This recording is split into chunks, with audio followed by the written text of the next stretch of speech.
I filled it in. No time for the doubt, they counted me out, I'm getting it in, yeah. No time for no loss, I'm paying the cost, I'm in it to win, yeah. Refuse, mine, it can't be diffused. If you ain't thinking the same, then we playing by different rules. You can't see the vision, we living at different views. Until we complete the mission, keep getting up, never snooze. I walked a mile in my shoes, had the mind of a fool, chasing diamonds and jewels. Trust me, I was confused. Started minding my business and used my mind as a tool. Ended up finding my purpose and found the time to get to it. They told me I couldn't do it, they told me I couldn't make it. They sold it, could never break it. That's sadly mistaken. I need a piece of the pie, I want it so bad I can taste it. They told me like told me, keep on running toes, they gon' take them. Refuse to lose, built to win, applied myself, I filled it in. No time for the doubt, they counted me out, I'm getting it in, yeah. No time for no loss, I pay for the cost, I'm winning to win, yeah. Refuse to lose, I'm built to win, applied myself, I filled it in. No time for the doubt, they counted me out, I'm getting it in, yeah. No time for no loss, I'm paying the cost, I'm in it to win, yeah. Refuse.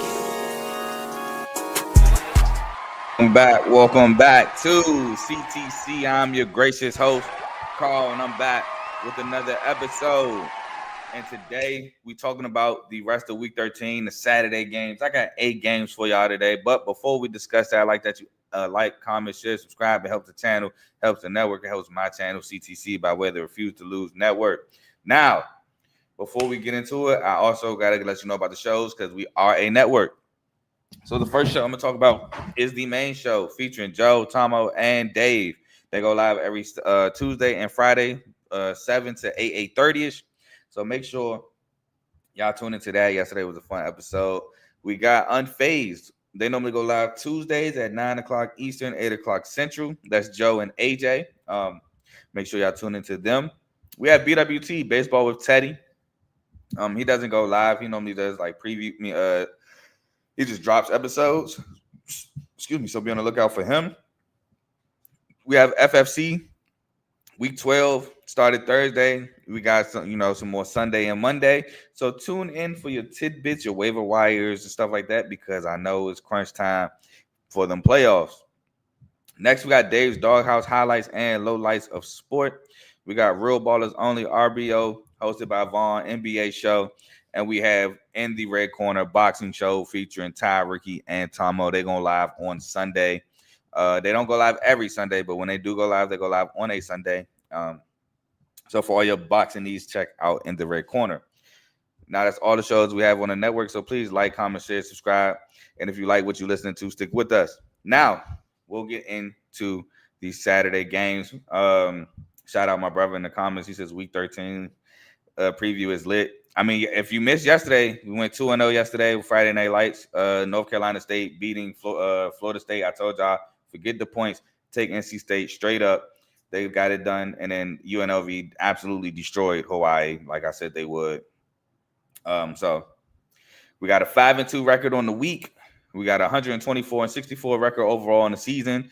And we're going to start with the 22nd ranked Missouri Tigers at the 8th ranked Oklahoma Sooners. Now, Mizzou, Bo Prabula is looking to be back for the Missouri Tigers, so welcome him back. But did he rush back? I think that he did rush back from a dislocated ankle that happened not even a month ago, or maybe a month ago at the most. But I think he rushed his way back, but he is back nonetheless. You got to establish Ahmad Hardy, the running back for Mizzou. He's tough after contact. He's tough to bring down. You got to force some turnovers if you're Mizzou. Oklahoma did a good job last week of forcing turnovers against Alabama, but Alabama didn't force any against Oklahoma, and I think that was the difference in the game. I think if Mizzou could force some turnovers in Norman's, take some of that momentum away, that'd be huge. Contain John Mateer's legs, which, I mean, the passing game for Oklahoma has looked kind of anemic as of late. And you got to put up points against Oklahoma. You got to put up points. Now, if you're Oklahoma, pressure Bo Prabula. Let's test out that ankle. Let's see if he came back too fast. Maybe he did. Maybe he didn't. We'll find out today, though. Establish the run. Force turnovers of your own, because, like I said last week, it was huge for you if you're Oklahoma. Stop Ahmad Hardy on first contact, because, again, Ahmad Hardy is good at getting yards after contact. And your offense has to be flat out better, man.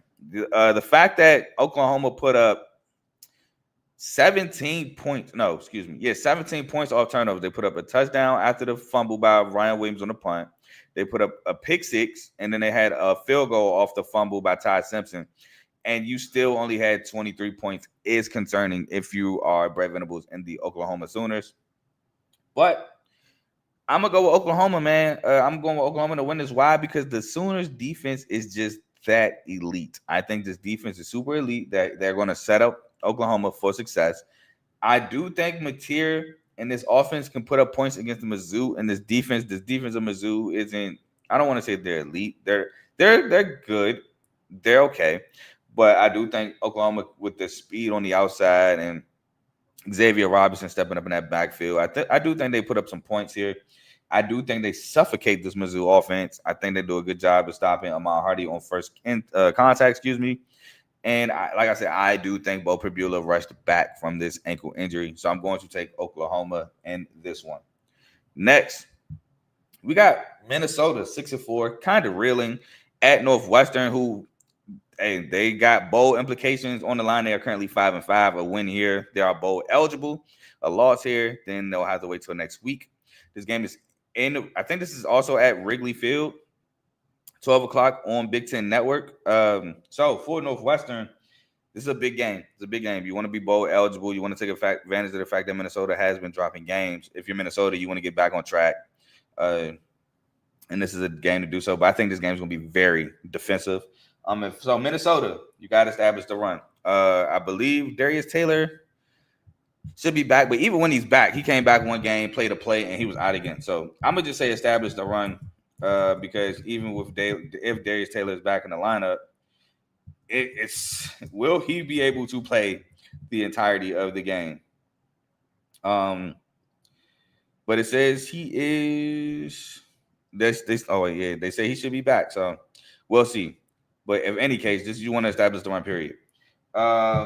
Protect Drake Lindsey. You got to protect Drake Lindsey. I gave him props. And then when I gave him props, it was right before the Iowa game, and he has burned me since. So, got to protect Drake Lindsey. Pressure Preston Stone. We see when Preston Stone is off his spots, it can get kind of ugly.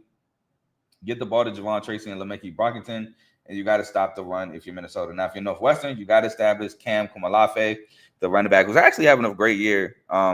With Cam Porter being out, he's having a great year. You want to force turnovers, because that was key in almost beating Michigan. Northwestern had 2 picks and a fumble to almost beat Michigan. It's just Michigan went on that late game drive to kick the field goal and win.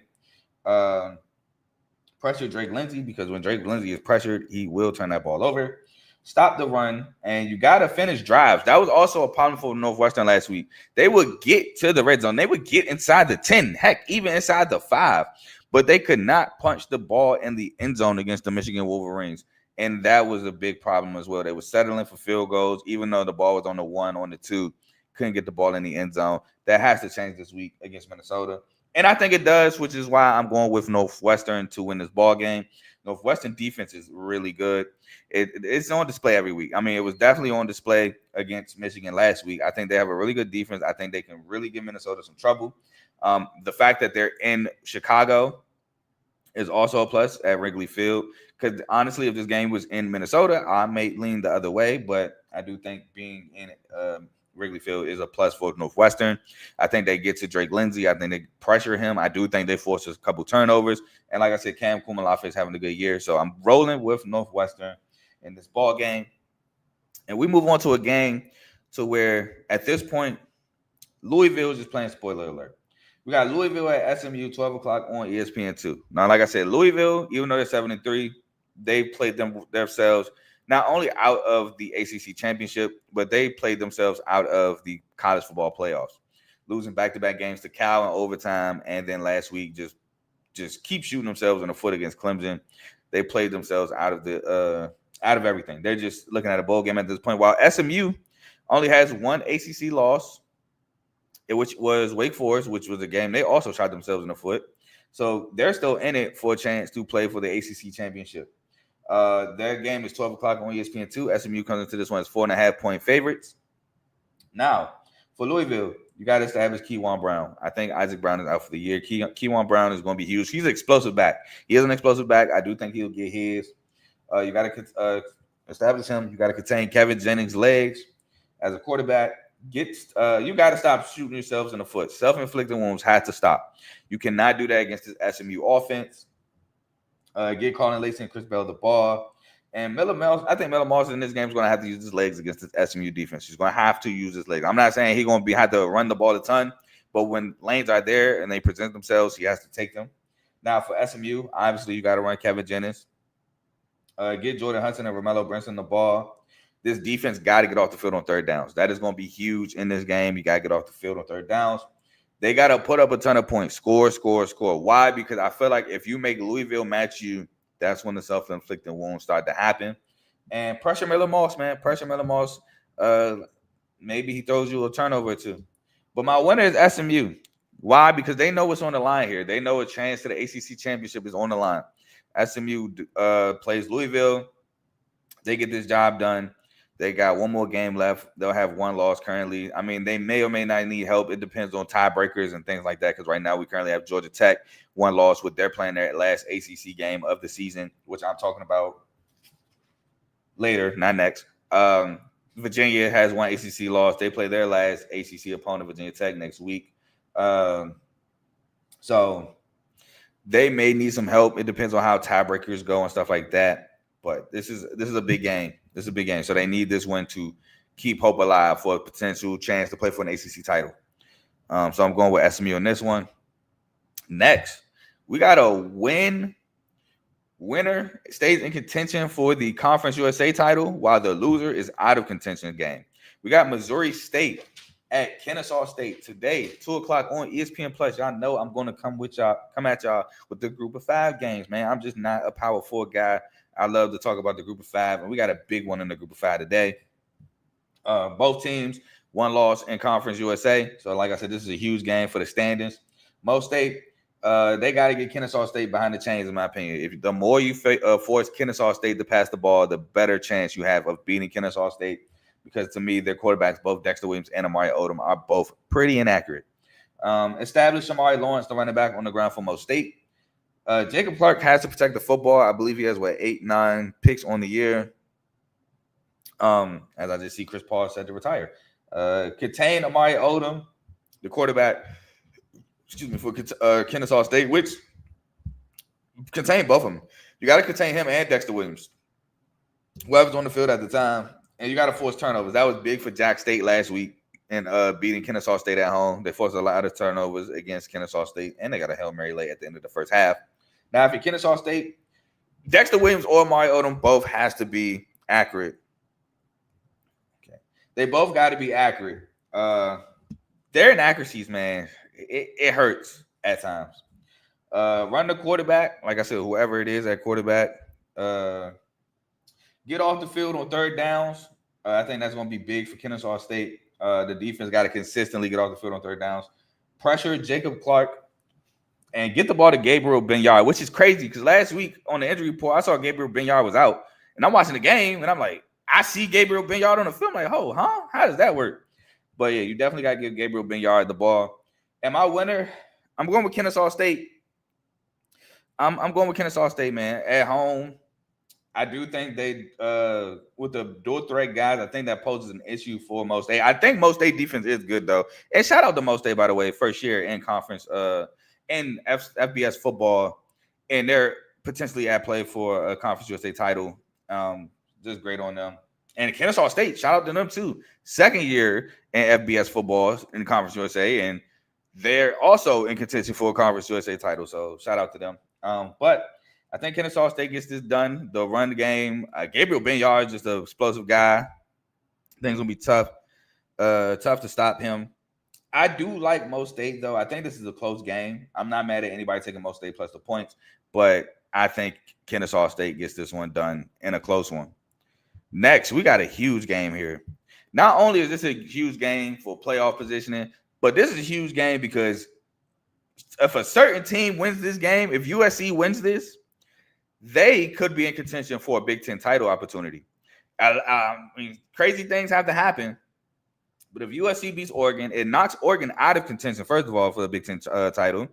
Second of all, with USC only having one loss in the conference to Illinois, if Michigan beats Ohio State next week and beats Maryland this week, they were on the tiebreaker head-to-head over Michigan.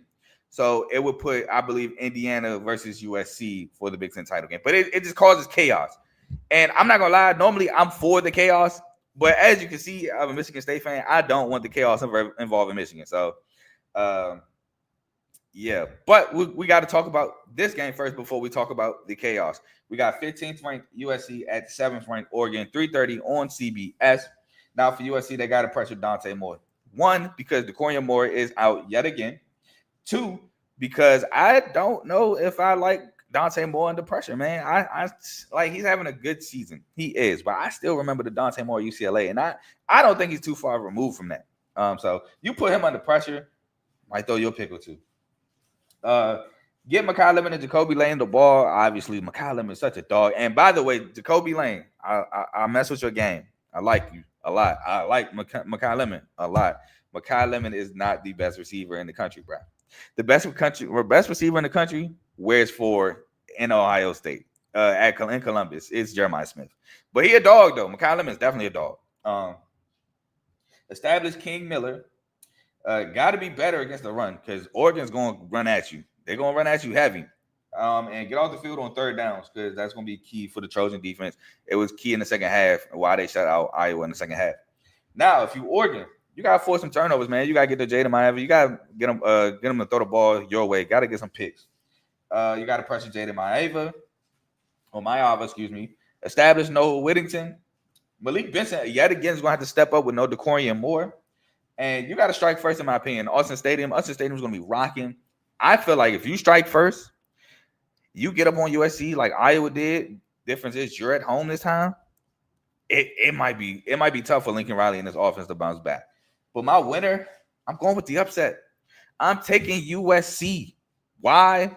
Although I think Oregon has success on the ground, I think Oregon is very beatable. I'm sorry. I'm not sold on Oregon like some are. And I think USC is a really good ball club. I think Jaden Maeva moves the ball around the yard a lot. I think he spreads the ball around the yard. I think Makai Lemon has another day. And I think USC puts Oregon in some uncomfortable situations with no DeCorian Moore. I think it's tough for Dante Moore to get him out of him. So I'm going with USC, man. I think USC gets a close victory on the road. And it's a rivalry game. USC, both teams got some big-ass stake. I'm going with USC, man. I think they get it done on the road. I like the USC Trojan offense just a little bit more than I like the Oregon Ducks offense.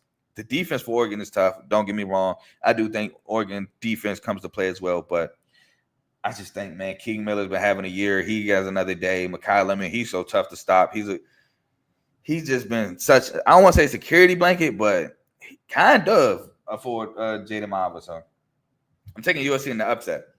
Next, we got TCU, a team that I was high on the preseason at Houston.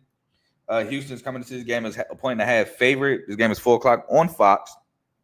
For TCU, you got to contain Connor Wakeman's legs. He's a runner, man. He can definitely run the football. And I think that's kind of an underrated part of his game. Josh Hoover got to protect the football, man. 10 picks on the year. I like Josh Hoover. I do.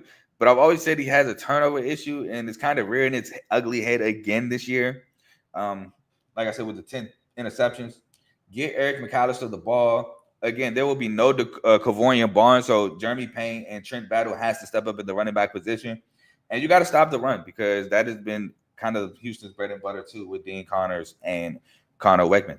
Now for Houston, pressure Josh Hoover, man. Like I said, he has 10 picks on the year. You put some pressure on him. Maybe Latrell McCutcheon gets an interception. One of them guys in the stingy secondary gets a pick. Established Dean Connors on the ground. The transfer from Rice was having a great year. For the Houston Cougars. Get Amari Thomas and Tanner Koziel the ball, force turnovers, and run Connor Wegman, the quarterback. I think, again, like I said, underrated part of his game is his legs. And my winner is Houston, man. I'm going with Houston at home. TCU's kind of reeling right now. Houston, on the other hand, has been playing great football. And Houston, I think, is still in contention for a Big 12 title shot opportunity. They only have one loss on the year, and that one loss is to Texas Tech. So Houston's still in contention, man. So if Houston can get the job done, I want to see who Houston plays the last game of the season real quick. But I know that Houston they still got something to fight for, and they could. I don't think they'll win the Big 12 though. I don't think they'll make the playoffs because the only way Houston makes the playoffs is by winning the Big 12. And I ain't gonna lie, I think that Texas Tech got that on lock. I'm sorry, Texas Tech looking like the best team in the Big 12, and it's not even close. Oh wait, Houston got 2 losses. Oh, that's right. Houston lost to Arizona State. I'm tripping. They're not in contention for the Big 12. They lost to Arizona State. I forgot about that. That was such a surprising loss with no Sam Levitt. No, Houston beat Arizona State, didn't they? Yeah, Houston beat Arizona State. I'm tripping. The surprise loss was West Virginia. West Virginia. That was the surprise loss. Houston plays Baylor to end the season. Yeah, they're out of Big 12 contention because unless BYU drops one, Utah drops one. They're pretty cooked. But I still got Houston winning though. Sorry about that. Next, we got a big game in the ACC. Winner of this stays alive in the ACC. Loser is all but eliminated. We got Pitt at 16th ranked Georgia Tech today. 7 o'clock, well, tonight, 7 o'clock on ESPN. Georgia Tech comes into this one as 2.5 points home favorites. Now for Pitt, you want to establish Desmond Reed early and often. Get him the ball, whether it's on the ground, in the air. He's your best player on the offensive side of the ball. You want to get Kenny Johnson the ball as well at the receiver position. Protect the football because that was big against the loss against Notre Dame, which, again, I didn't really have any faith in Pitt in that game. You want to if you're down, so this is a point for me. If Pitt goes down early, you want to keep your head up. Some teams, they go down early, they check out. If you're Pitt, however, with the way this Georgia Tech defense has been performing and letting teams back in the game, you got to keep your head in the game and just take it a play at a time if you go down big. And contain Haynes King because we all know that is the heart and soul of the Georgia Tech offense. Now, if you're Georgia Tech, you got to establish Jamal Haynes and Malachi Horsley, which Horsley's been having a great year as well. He showed flashes last season. He's showing even more flashes this year. Run Haynes King, obviously, like I said, the heart and soul of the offense. Get Eric Rivers the ball, in my opinion. Force turnovers. This defense got to force turnovers, give Georgia Tech some short fields, and possibly give themselves some confidence. Because this Georgia Tech defense is playing really suspect right now. And you want to put up points. Why? Because you don't want to put up points that I think Pitt will be out of. You want to put up points just in case this defense is letting up points. So you want to score a ton because this defense may let up a ton. But my winner, I'm going with Georgia Tech only because I'm really not that sold on Pitt. I'm sorry. I'm not. They're only one good win during that 5-game stretch was NC State. That was it. That was the only good one they had, in my opinion. They played a Notre Dame. Got smoked. I mean, Notre Dame is a really good team. Don't get me wrong. But I'm just not convinced of Pitt. So I think Georgia Tech wins this ball game. But I do think Georgia Tech's defense raises ugly head late game. And Georgia Tech needs to pull some heroics late game to win it. But I'm ultimately going with Georgia Tech. And we get to our last game, a team that I've loved all year, a team I've been high on, and that is the BYU Cougars at Cincinnati. BYU comes into this as 2.5-point road favorites tonight at 8 o'clock on Fox. Now, for the Cougars, BYU, obviously you got to run Bear Bachmeier. He is what his name says. He is a bear. When he gets the ball in his hands, he's running through the line of scrimmage. He is tough to bring down. So run Bear Bachmeier. Get Chase Roberts and Parker Kingston the ball. Again, that's been my keys all year. Chase Roberts, a do-it-all receiver who should be playing on Sundays. Parker Kingston is a speedster. Establish L.J. Martin, who's been your dog in the backfield. Score, because Cincinnati's defense has a real bad job getting off the field on third down. So you should be able to put up a ton of points and contain Brendan Sorsby's legs, who's going to give them that extra dimension at the quarterback position. Now, for Cincinnati, your defense got to get off the field, man. It reared its ugly head late in the Arizona ball game. They could not get off the field until it was too late. Arizona kicks a field goal, and that last drive for Cincinnati was absolutely horrendous. You got to get off the field, man. A lot of the games with Cincinnati's been in close ones. Iowa State second half, giving up a ton of points. Kansas giving up a ton of points. The defense gets up a ton of points because they can't get off the field. And Cincinnati's going to have to get off the field today. Run Brendan Sorsby. Contain Bear Bachmeier. Your defense going to have to force some turnovers. And get Cyrus Allen the ball. But my win is BYU. Why? Because BYU is stingy.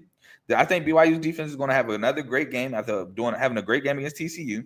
And I think Cincinnati defense is going to have a tough time getting stops, and especially with BYU being so run heavy. I think it's just going to be a tough day at the office for the Cincinnati Bearcats at home. Now, granted, it's going to be a crazy environment. It's going to be a tough battle for BYU just because, a Saturday night game, student section rocking, Cincinnati. They're having a great season despite the defense, but it's going to be, it's going to be rocking. And I do think environment sometimes plays a key in how good or bad a team plays. So I think BYU is going to win still in spite of being in that environment, but I think we see a better Cincinnati Bearcats team today. But I'm also rolling with BYU. And those are the 8 games that I have for y'all today. So thank y'all for watching. Please like, comment, share, subscribe as well. I think today should be a pretty good day for some college football. College basketball is really it today. Purdue won the Baha Mar championship yesterday. Beat the mess out of Texas Tech. Why is this not going away? All right, beat the mess out of Texas Tech yesterday. Wake Forest finally closed the game. They won at the buzzer against Memphis. Shout out to them in the consolation game. Kansas State fought. They fought as all they might, but lost in the championship game to Nebraska. I forgot the name of that tournament they were in. Let me find that real quick. They were in the. I cannot find it. Give me 1 second. I want to say the Children's Shire was in South Carolina. That wasn't them. The Hall of Fame Classic. They lost by a point. They fought back, but lost by a point in the Hall of Fame Classic. Shout out Nebraska, man. They look like a really good team this year. New Mexico State also looks like a pretty solid team. They beat Mississippi State in the consolation game. Shout out to Clemson, They came back and beat West Virginia in the Palmetto bracket of the Charleston Classic. And then shout out BYU, man. AJ DeBanster got in super foul trouble, and it didn't matter against Wisconsin. They beat Wisconsin by almost 30. Which Wisconsin's not trash. So that was a great win for BYU. Shout out Richie Saunders had 26 points. Rob Wright was flirting with a triple-double against Wisconsin. Great win by them. So that was a great win. So great win by them. We got some good college. Gotta shout out Michigan State 5-0 for the first time in 4 or 5 years. So great to see that. Beat Kentucky, beat Arkansas. We beat Detroit, which that was expected. Beat Colgate, also expected, and we beat San Jose State. So, but two good wins within those 5. So it's something great to build on for sure. I think our next game is Thursday. I think our next game is Thanksgiving against North Carolina. So that is also a great test. I would love to see. They got a great freshman in Caleb Wilson. Our next game is Tuesday against ECU. So check that. But we do play North Carolina Thursday as well. But I am interested in the North Carolina game, but we can't look ahead. But that's all I got for y'all today. I don't know when I'll be back. I may be back tomorrow because there is no 9:30 game. I may not. So we'll be on the lookout for those. But y'all enjoy the rest of y'all Saturday. Enjoy these college football games because I know I'm about to in about 15, 25 minutes. So. But I'm gone. Peace.